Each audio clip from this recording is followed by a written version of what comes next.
Okay. Hello. We're live here today. We're going to be taking this 2020 presidential voter guide. Um, and it's kind of like the political compass test. It has like different, I like this one because it's got a big range of different answers you can give.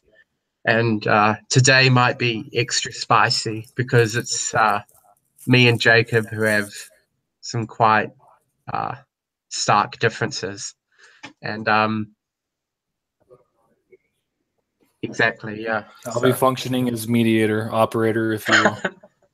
yeah, I just want to say that no matter how violent this might get, I live on the other side of the globe from these guys, so There's a whole ocean separating us. there's nothing I can do to really hurt them if I wanted to. I can hurt Jacob, but I'm not going to. Okay, Let's do it. get the show on the road. Should the US assassinate suspected terrorists in foreign countries? Now, before we even bother to answer that, let's discuss exactly what that means. Let's get an agreed upon understanding of that question. Should the U.S. assassinate suspected terrorists in foreign countries? So yes, I can see a screen.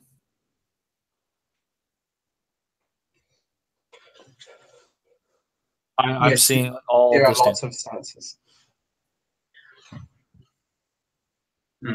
Right. So, Go ahead. no, you go ahead. I interrupted you. I was going to say the first example that immediately popped into mind was Gaddafi. Back when he was a big deal. Yeah, I don't know why he popped in first, but we've had multiple examples of this, and Gaddafi is the first one. He was a pretty shitty dictator, I'd say. Well, actually, does he qualify as a terrorist? I was just going to say that he's a warlord, not a terrorist. Yeah, okay. I think it's a bad example. Bad example. When me and Jacob were talking about this earlier, I asked him, would you have gone and killed Osama bin Laden? Osama bin Laden was the leader of a group of terrorists who are responsible, most notably, for 9/11, which is a very tragic event in American history. It's affected a lot of people who, had family or friends or close people who were in those buildings or around that area. And it was a significant attack on America. Like, you don't just do that because, well, maybe that's not the right way to say it, but you don't just do that. That was clearly it was almost a challenge to America. They were saying the infidels have to die, and this is how we're going to make an example of how serious we are, and they were pretty damn serious. If he was let go, if we didn't do anything about it, I'm sure that we would have had even more terrorist attacks. And by the way, we have, but probably to a more serious scale in that particular example. So should we assassinate Osama bin Laden? We're going to say that, right? It says suspect. Okay, but we had a lot of evidence showing that bin Laden was trying to fuck with us. Yes, and one of the options here is yes, but only if there's undeniable evidence that they are planning to attack our country, and also undeniable evidence. I think if we're talking about they already have, then they deserve a fair trial. But if you have undoubtable evidence that they're planning to attack your country, I think it's totally justified. And I don't know if this question is going to crop up later in the test, but I think sometimes it's justifiable to break international law. And I say that with the proviso that certain things like torture can conceivably be the most moral option, and the Stanford Department of Morals or Ethics or philosophy or something, that they come to the agreement that torture can sometimes be justified.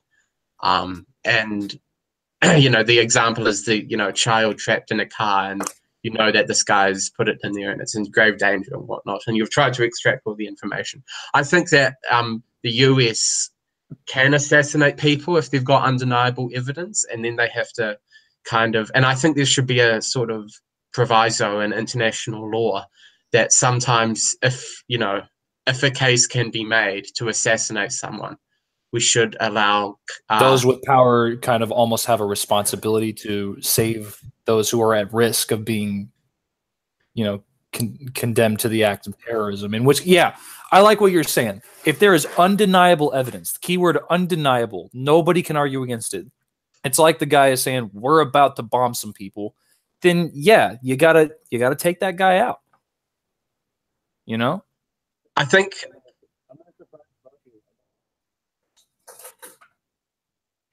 think that, well, yeah, so that's the other thing. I think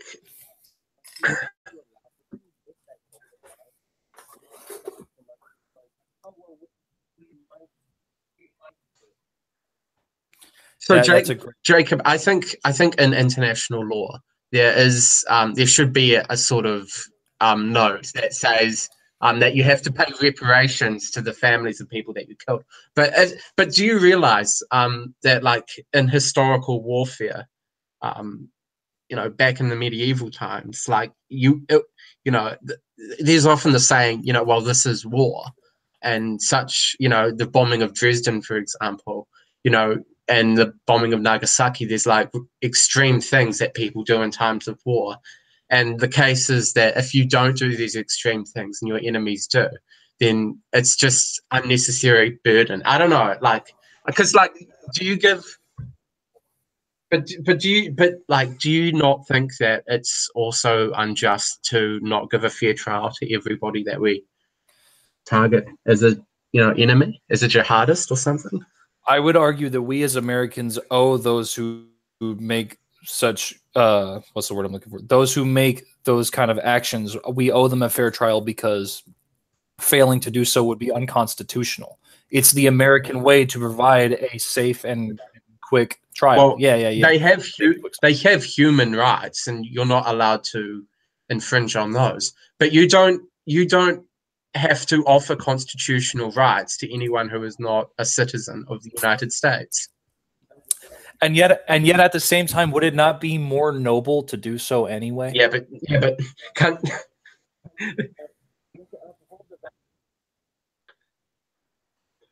yeah, if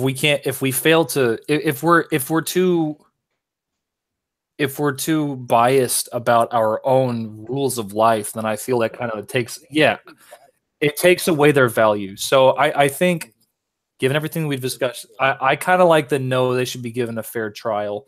But as soon as they're in the middle of that trial and they stick with their, yeah, we're going to mess you guys up while they're in trial, at that point, I think that's where it's okay. All right, this guy, he needs to go. So what if it's a terrorist? Well, because these are terrorists in foreign countries. And what if you don't have time to put on a fair trial for these people? What if you get evidence that they're going to commit a terrorist attack in 2 days? Well, yeah, but what? Yeah, but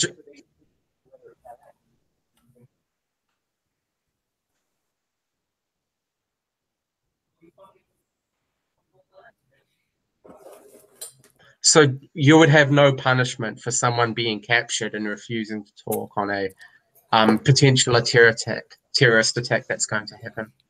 Well, I don't think that refusal to talk is a justifiable end to a trial. If they refuse to talk, then that's basically admitting to guilt. Does that make sense? No, they have.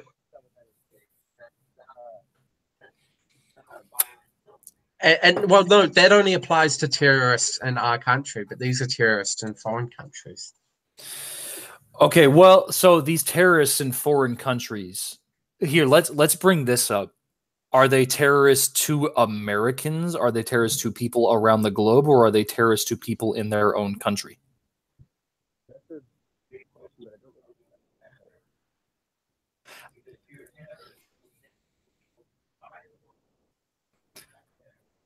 If the world labels you as a terrorist, then you would have to do something that either, I mean, yeah, that only rules out the American thing that I said. Can I just ask, do you think the person who punched Richard Spencer was a terrorist? Give me a second to look that up before I say anything stupid. Okay, well, but the point is, someone used violence in pursuit of a political aim. Well, then I think that person should be subject to a trial that punishes anybody for committing, like starting a fight. That's like a bar fight. Like, yeah, you can get sued by the government for assault, for aggravated assault. I wouldn't call that a terrorist attack. No, I don't think that's a terrorist. Well, what is your definition of a terrorist attack?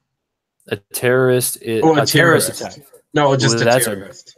Okay, we'll go with the definition of a terrorist. That's a great question. And I would say that a terrorist, and this is just my coming up immediately definition, so forgive me if it doesn't make a lot of sense. But I would say that a terrorist is somebody who has the express goal of ending lives in the name of some cause that can be deemed by the rest of the world as unjustified. So most common example is those who are Muslim terrorists. The definition of a terrorist is a person who uses unlawful violence and intimidation, especially against civilians in the pursuit of political aims.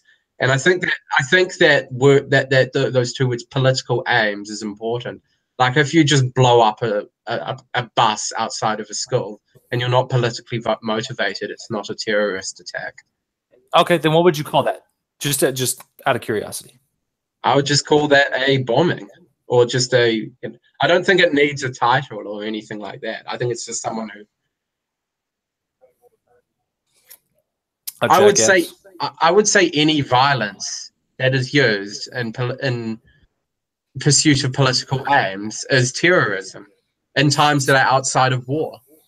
So then let me put this your way. Let's say this guy X, we're going to call him Guy X. He has observed the world around him. He sees political strife. He sees war. He sees all this stuff, and he's not happy about any of it. And he decides that the only way, and this guy's maybe insane, maybe he's not. In his mind, he's justified. He thinks that the only way to fix this problem is to just kill everybody. So he bombs Times Square. Is that not an act of terrorism? He's trying to cause terror. He's trying to show the world you're all evil. He's not part of any ideological movement. Okay, so that's our requirement to be a terrorist. Yeah. Well, I think there's a fallacy in the logic there. I don't think that we should immediately accept a dictionary definition, although it's often the best definition that we can go to. I feel like the political affiliation part is slightly unnecessary. I think that I would disagree with you two there, but otherwise we're on the same page. Well, I don't disagree because I don't agree rather because like if you're just someone who's so beat down and worn out by life and you decide to do something like a school shooting, would you classify a school shooting as an act of terrorism? I'm just wondering. If we're going by the definition that involves political affiliation, then no, but I'm not going to go by that. I'm going to say that terrorism is somebody who's they're trying to cause terror. They are an advocate of terror. Okay, so can I just ask, if someone does that because they're a moral nihilist, and we know that these people are, at least the kids who were at the Columbine shooting, they hated existence itself so much they wanted to exert punishment on the most innocent people, the children. And so I think we can draw a distinction between like a mental illness and someone who's obviously mentally ill and not doing anything and not committing a act of violence in pursuit of like a movement that's greater than themselves. But I think with terrorists, they are fighting for like something that goes beyond who they are as an individual, and that's the important distinction to make between just spazzy kids and terrorists.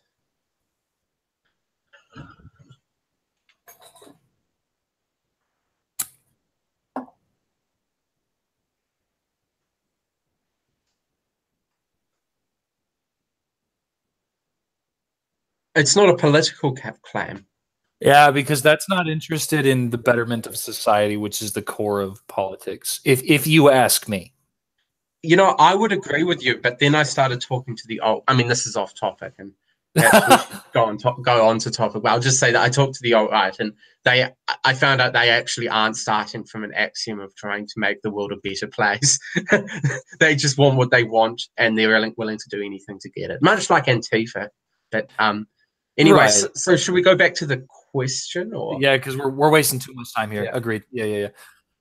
Should the U.S. assassinate suspected terrorists in foreign countries? I would say no, they're owed a fair trial. And I know that that's the best option that we get, but the answer I would like to give is no, they should be offered a fair trial, except in the case that they're sending out missiles right now, and we got to stop them right now.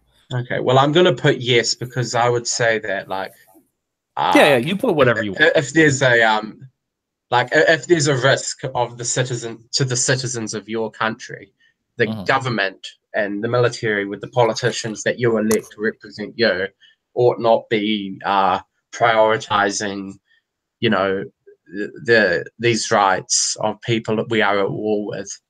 But anyway, we should move on to the next question. Yeah, okay. Go ahead and smash that yes button and let's move on. So there is like a thing. How important is this to you? I'm just going to say somewhat, because I don't really give a fuck. Yeah, I wouldn't say that this is a recurring enough issue that it's at the top of my list. It's important, but not the most important.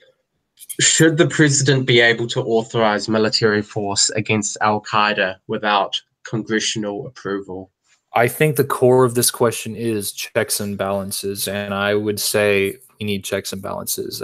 There needs to be multiple people agreeing on the idea to use military force, because America has one of the most powerful militaries in the world. That's a force to be reckoned with, you know. And for clarification, I'm not a big fan of the U.S. military for multiple reasons, but that's off topic.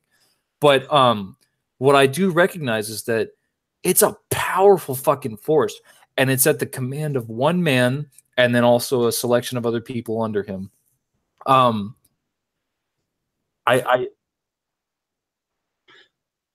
I would say the president should be able to authorize any sort of military action he wants, but he cannot start wars without congressional approval. Ooh,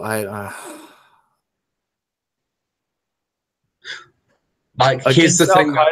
Well, they're terrorists, and so it's not a declaration of war against a country. It's a declaration of war against a terrorist group, which ideally everybody would want to fight against.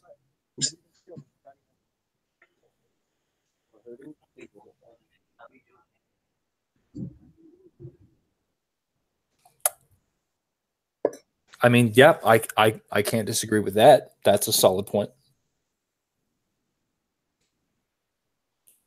I think often the president, I don't know how much of this is true, but I would imagine the president, when, you know, if he's dealing with, say, an issue like Syria, he would be in contact with the French president and the German president, especially, and the English prime minister, to I think, like, bomb that Air Force base. And I don't know if that got congressional approval, but I would imagine, like, in the interests of just having, you know, being able to actually, in the end, authorize military approval, I think perhaps being accountable to more people runs the risk of people who are corrupt, who votes on things based on their special donors, and I don't think that's appropriate when it comes to using force. I mean, I don't really know, but I'm just going to put yes for this one, because, yeah. You can put what you want, but I want to clarify, just taking my stand here. I don't necessarily agree with that. I don't think that the president, maybe this isn't exactly the question, but I don't think the president alone should be able to authorize military force. I think congressional approval needs to be there. I think that a lot of people need to agree before we go launching missiles at some other military base. But what if there's, like, you know, a few, like, ultra liberal you know, politicians who fear that they would lose their base if they voted in favor of this, and they don't do so in order to retain power. Did you see that as a concern? Or? No, because ideally you'll have enough members of that political power that there's a balance between the ultra liberal and the ultra conservative. And I mean, if you ask me, we should be voting people into Congress that are unbiased. And I know that that's totally against the bipartisan system of America's politics, but I'm not a fan of American politics as they stand. I think we need more people who are not biased, because no matter which way you look at it, Republicans are right in some cases and wrong in some other cases. Liberals, they are right in some cases and wrong in some other cases. It's just, it's a thin line that people are walking. But we're kind of getting off topic here, but you see what I mean. Yeah, I don't really have much to say. What about you, Jacob?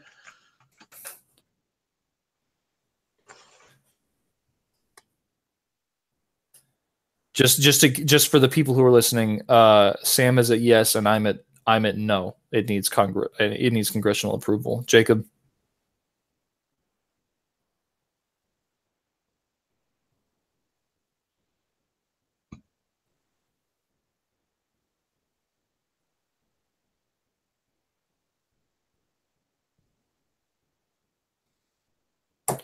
Well, hang on. No, okay. Now, defense is an entirely different subject. We're talking about.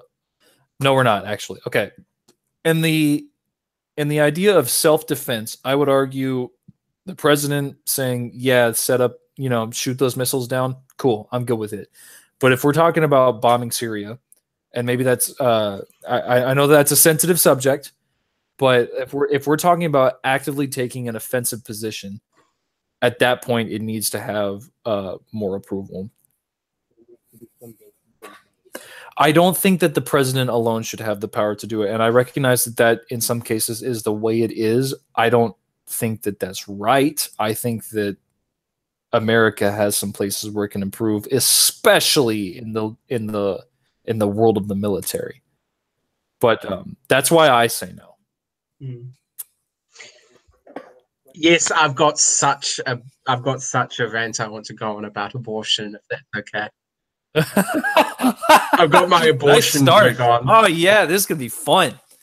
All right, so as an atheist and a moral nihilist, I don't think there's any. You can't tell him what he is, Jacob. That'll offend him. You're not allowed to do that. Jacob, we've already argued Jacob, over you're this. white. You don't get to say shit like that. Okay, so I'm pro. Okay, so as a moral nihilist, I don't think there's any intrinsic value to babies or baby fetuses. Yep. Yep. Right there with you, buddy. Or prenatally. Hell yeah, fuck them. Fuck those stupid babies. What are they doing? So I think that I was thinking this whenever I was looking up the different sides of the abortion debate. Like I saw the conservative argument, which was, why is coming out of the vagina a arbitrary line? Like is it the mother's choice a second before it comes out of the vagina? Like they were saying that it's definitely a human, it can feel pain. But I mean, I think a lot of atheists, if they say abortion is wrong, and they're also atheists, they're full of shit. I think that the only value we have in babies is the love that the mother and father, but more mother, has invested into that baby. And if a baby was to die, I would feel awful for the mother, but I wouldn't truly feel awful for something that has, maybe spent 6 hours out in an environment. And it was, in a nice, warm environment inside the mother's womb. And it, probably experienced pain and probably experienced happiness. But it didn't have any more understanding or awareness of the earth or the world around it And I don't think, because then this conservative guy said to me, well, do you if that's the case, if you only believe in the value of babies based off of how much their parents love it or how much their family loves it, then if their family hates the baby, are you in favor of postnatal abortions, which is killing babies after, or aborting babies after birth? And I thought about that, and I thought that, what we call a human being or a human life is characterized by our interpretation of the world around us.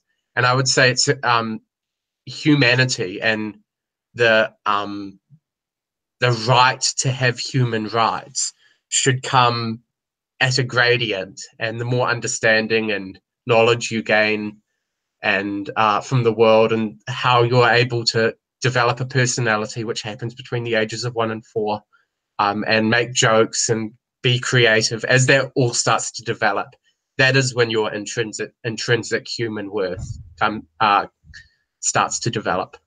Well said, Sam. Well said. I like everything that you just said. Let me actually, go ahead, Jacob. Of course you would, you piece of shit.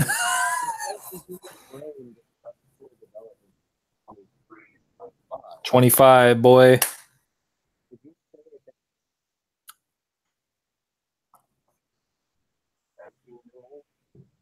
No, yeah, because no, oh, sorry.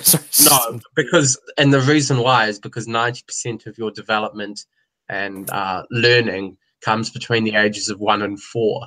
So it's kind of like the law of diminishing returns. The older you get, your worth exponentially grows past, a very young age. Like, it's really early that children start to develop an, individual personality, or become self-aware, right? Right. You keep talking. I'll be right back. I really have to pee. I'm very sorry. I know this is unprofessional. I'm sorry.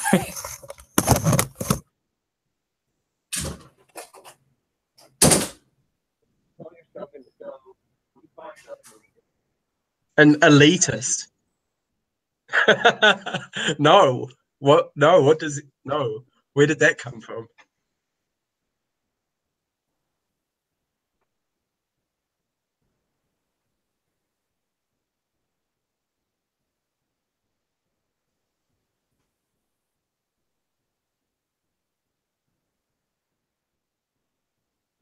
I wouldn't say there's a category of humans or their worth for people with one arms.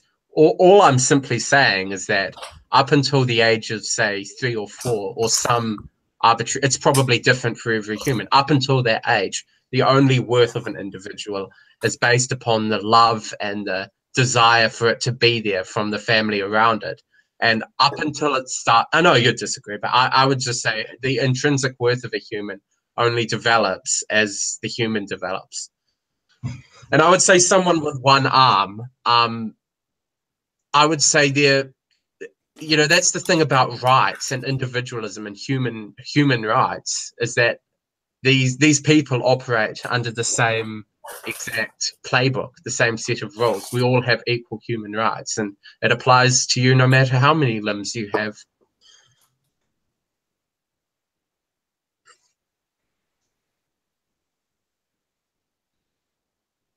No, because I believe there needs to be some sort of arbitrary.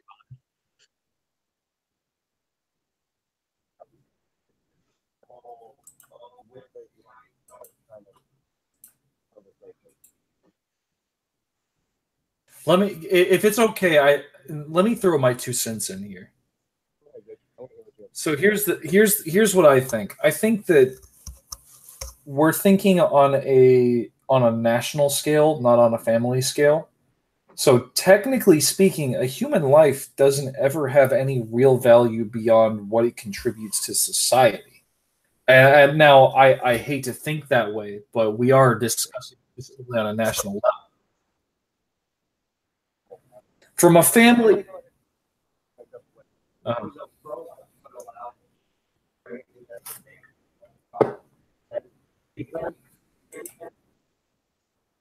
Exactly. That's a specific example, and in a specific example, there are multiple hard right people who say, yeah, you show me a specific example of a woman who was raped and now has to have a baby, and I will support the abortion there. There are pretty much everybody agrees that that's not cool.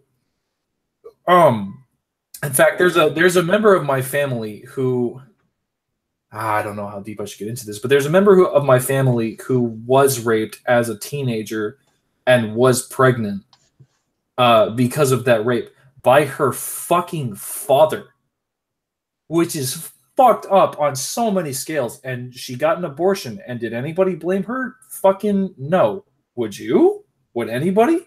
Right? So I think that there are cases where abortion is okay.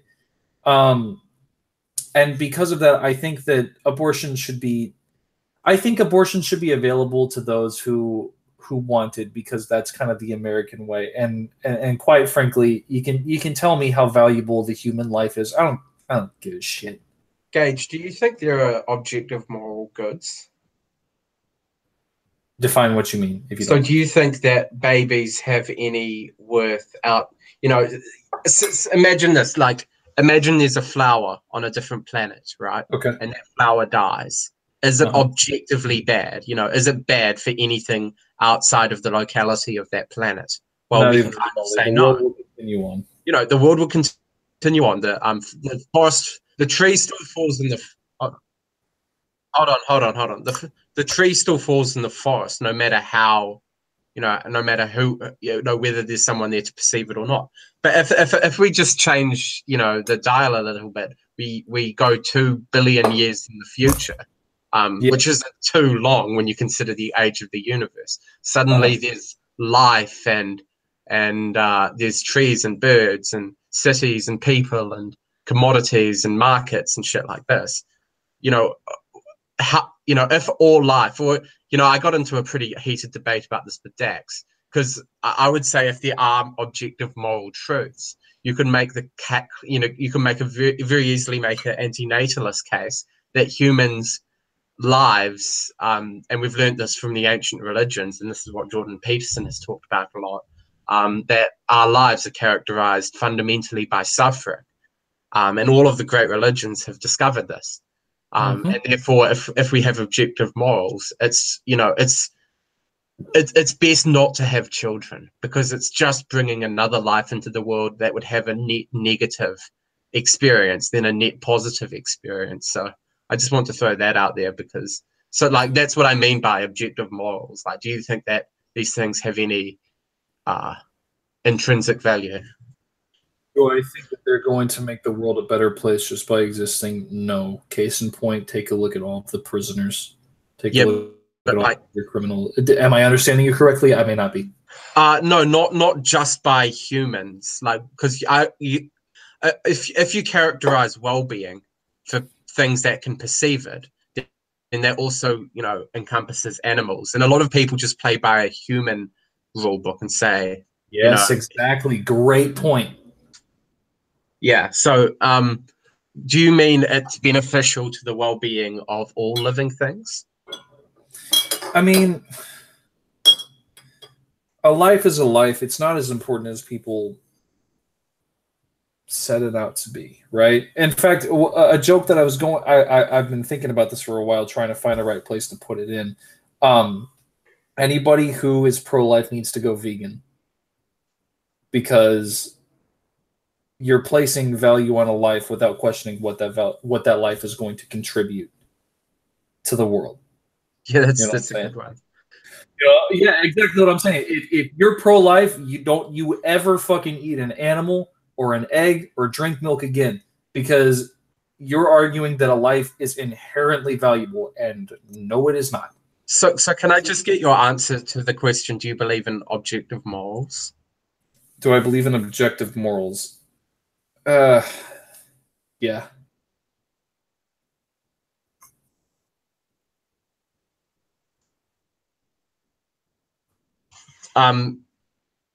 Paths that we can go down that are objectively good. I mean, I don't know how else to say it. Excuse me, I'll be right back. Yeah, that's fine.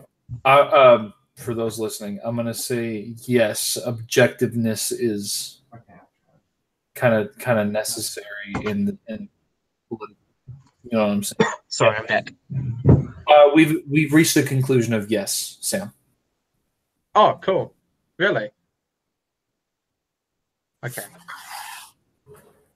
Well, yeah, because he's not aborted. He's like right there. Idiot. I would say, well, no, I would say I don't, based off the fact that I don't have. Hold on. I would say no, because I don't believe we have free will. I would say there are biological impulses that make me continue going along my life, and I'm too much of a coward to end it. That doesn't mean.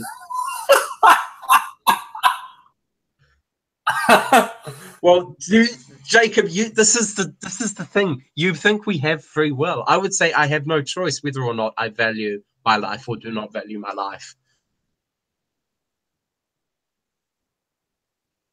I would say we have free will. Let's take this on a political scale.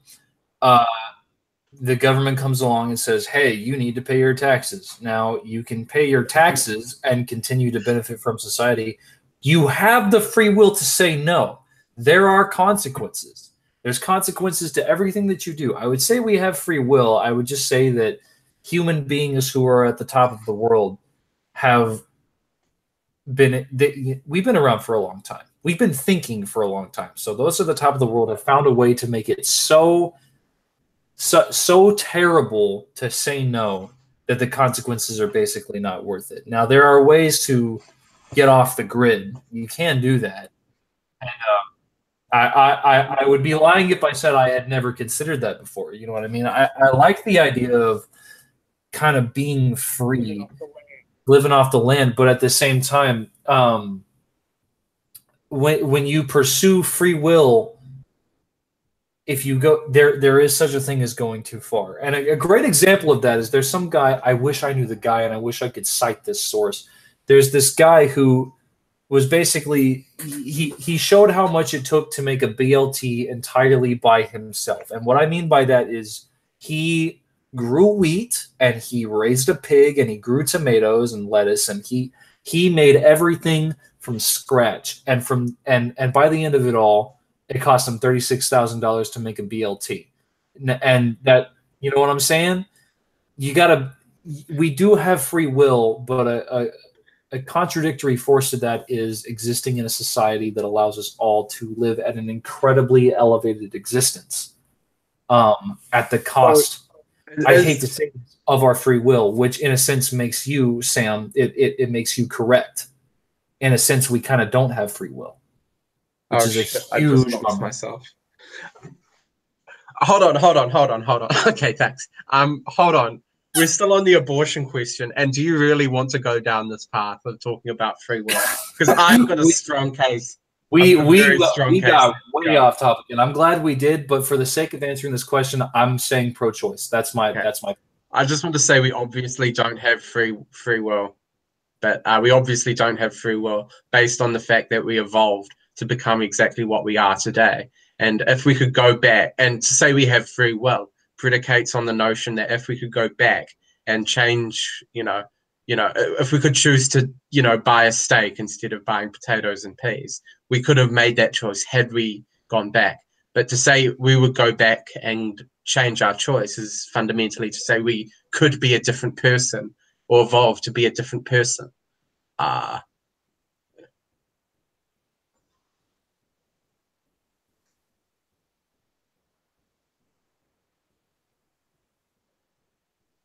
You can kill yourself. You can kill yourself, and that is free will. You will free yourself of all rules. The consequence is you have to experience pain and then you die.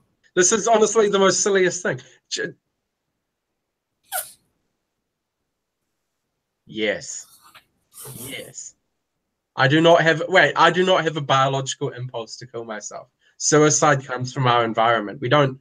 It's an anomaly to commit suicide. Exactly. Or maybe it's not. Maybe there is a reason to commit suicide, a biological reason. Maybe there is, it's some sort of Darwinist thing that we wean off the weak among us. Like I'm not so certain that suicide is not a biological impulse. But putting that aside for the second, you say that my choice not to kill myself comes from a place of free will, but that is completely untrue because you do not choose what you're scared of. Like if a spider is in your room, you are either scared of it or you're not scared of it. And whether or not you are scared of it, you cannot or not, you can't change that. You can't choose not to be.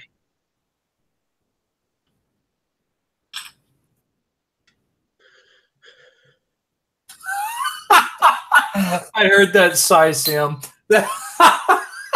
I didn't sigh. I didn't mean to. It's just because I've been talking and I needed to giving this guy before. I'm sorry. I hate to interject. That tickled me pink. Sorry. Continue. I'm sorry. Was that rude? I didn't mean to. No, it wasn't rude. It was just funny. Okay. Okay. I'm pro-choice. Should the government continue to fund Planned Parenthood? Yes. Yes. Ooh, Jacob.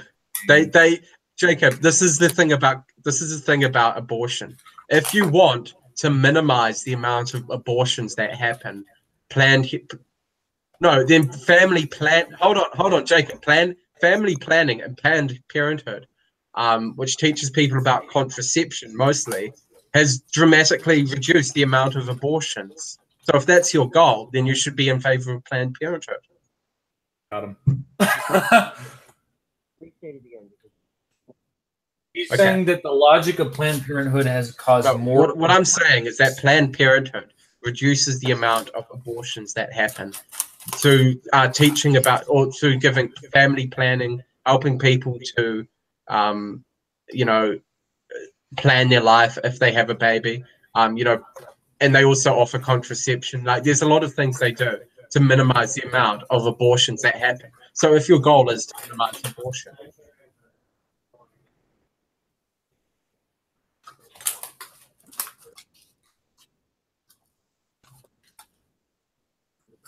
like donations. No.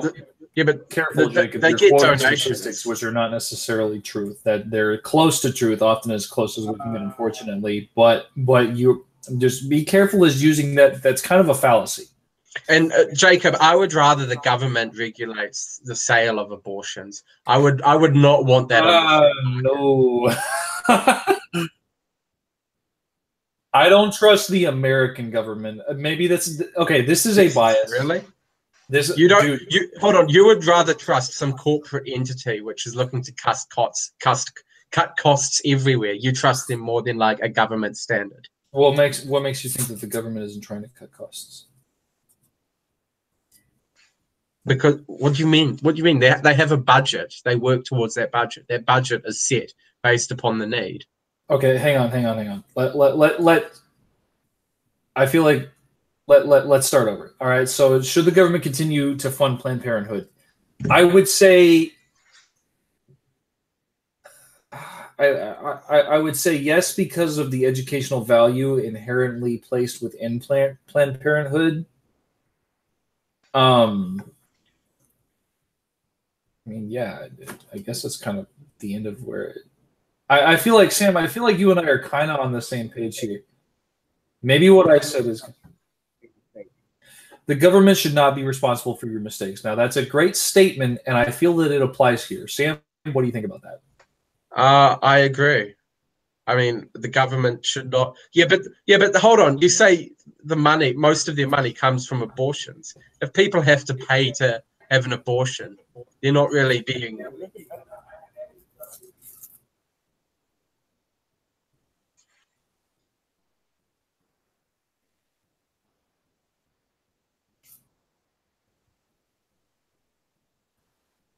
Yep.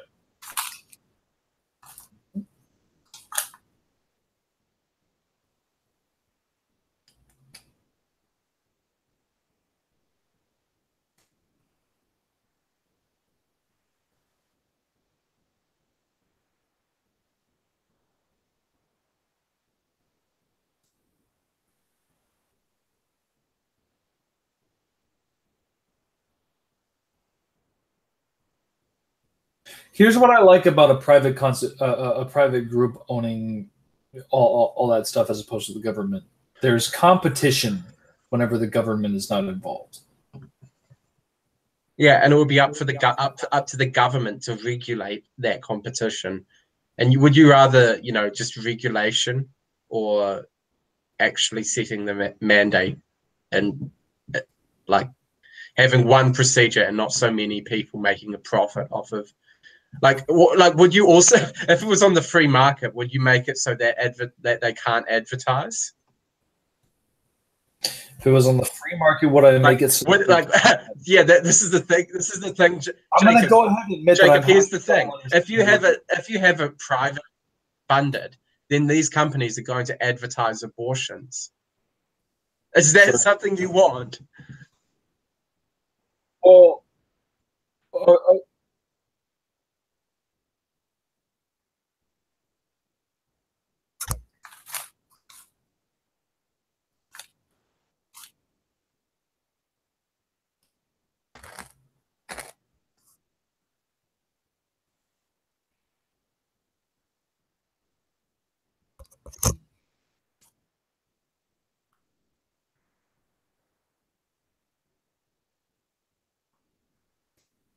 let me ask you, Sam, as a fellow pro-choicer, the last thing that you stated was along the lines of, shit.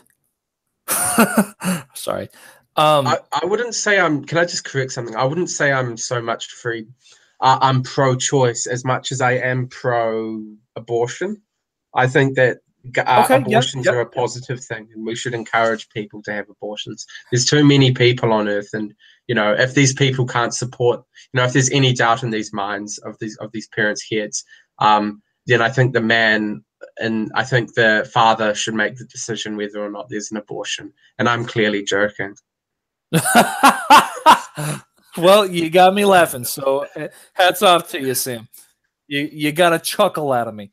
I'm against abortion because I know I'm kind of mixed because, on one hand, I like the idea of killing babies, but on the other hand, it gives women a choice. Yeah, oh my God, we're exploring so many options. We're exploring so many topics at once here. It's getting kind of overbearing here. Okay. Yeah. Okay. So should the government continue to fund Planned Parenthood? I'm going to say yes.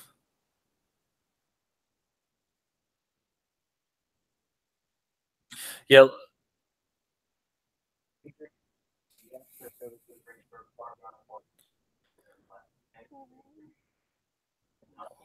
A cancer screening, prenatal services? Hell yeah. I think that's great.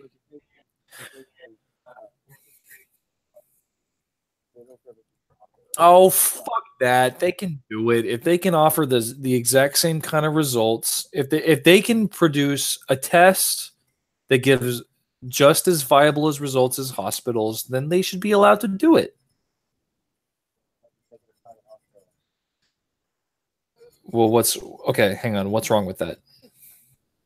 What you say that in a negative sense. What's wrong with making a private hospital?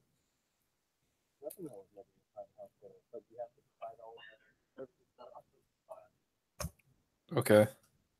Well, no. Planned Parenthood. What if it was a private hospital, but it wasn't quite exactly a private hospital, in that it specifically offered the services of dealing with abortions and whatever the fuck else Planned Parenthood does, because they're most well known for abortions. I mean, yeah, sure. Why not? Sorry. Yeah, sure. Why not?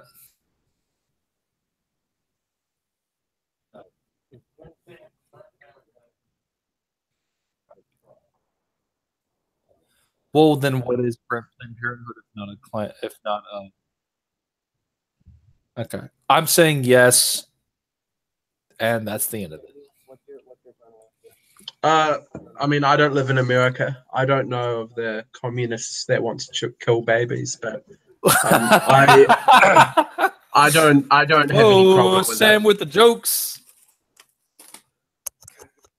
I think abortion is one of the most It's not even a political issue. It's like a health issue. It's like, Yeah, I think it should be up there, or rather down there, with like dude, human voluntary. pregnancy sucks. Yeah, but human, like, do you think people should be able to take their own lives, like voluntary euthanasia? Yeah. Great. Yeah, me too. All right, cool. We're on the same page. Done. Hey, I'm Next getting fucking quite question. some. Fuck you, Planned Parenthood. I'm getting some feedback here.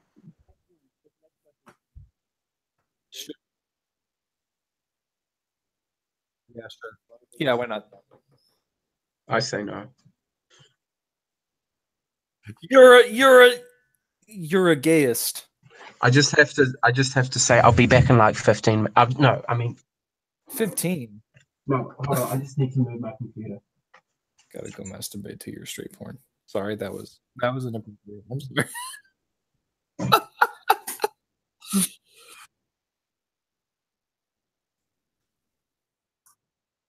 No. I'm just playing. Everybody who's listening, calm down. Okay, well, he pulled up the options here. Should gay couples have the same adoption rights as straight couples? Jacob, we're playing blind here, you and me. The options are yes, no. Yes, as long as they pass the same background checks as straight couples. I don't know, man. I feel like we progressed far enough that, like, gay couples, whatever, dude. There's a lot of no options. Yeah, I feel offended. I'm offended. No, and gay couples should be able to adopt children. And should not be able to adopt children. No, and I believe a mother and father family structure is best for a child. No, and adoption agencies should prioritize offering children to straight couples before offering to. Oh, fuck. Well, no. Oh my god, that's so racist. That's not racist.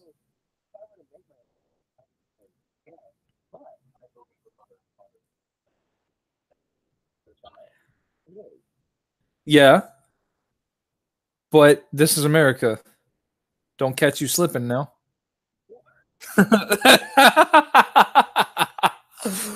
Okay, so yeah, gay couples should be allowed to adopt children.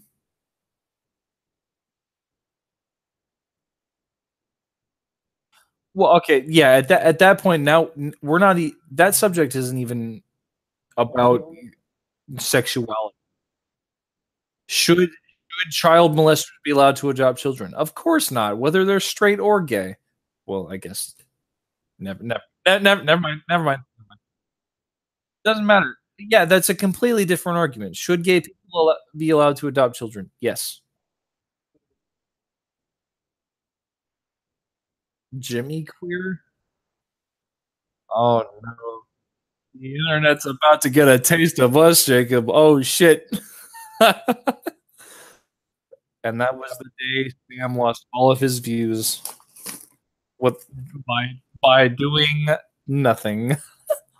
I'm gonna take this opportunity to empty my bladder. Be back.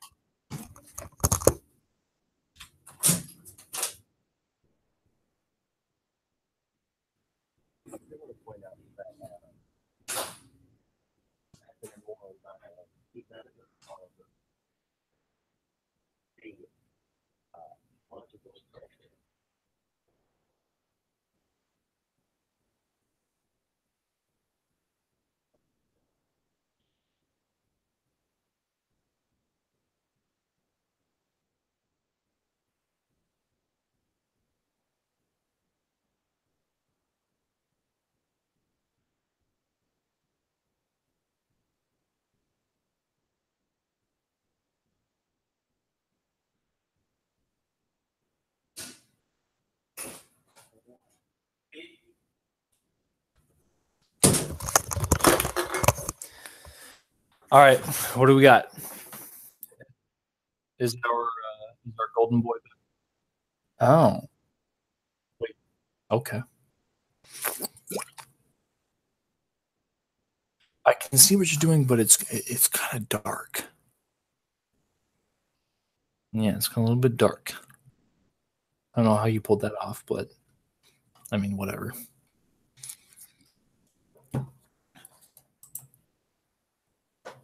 It's dark.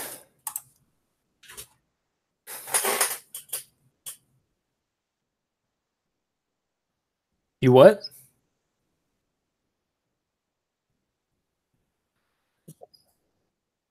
Well, he said he would be back.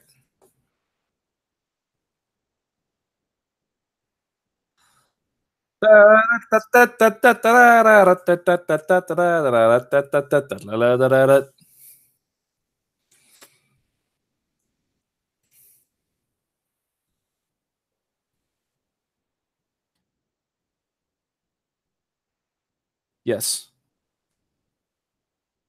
I don't know. Maybe because you're not the prime dude.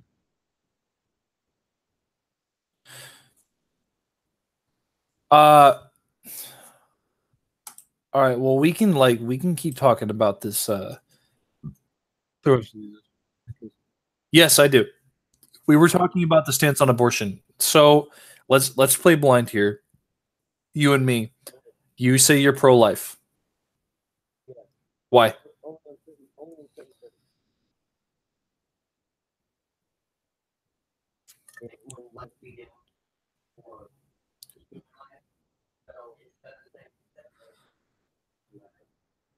All right. Well, let me throw this at you.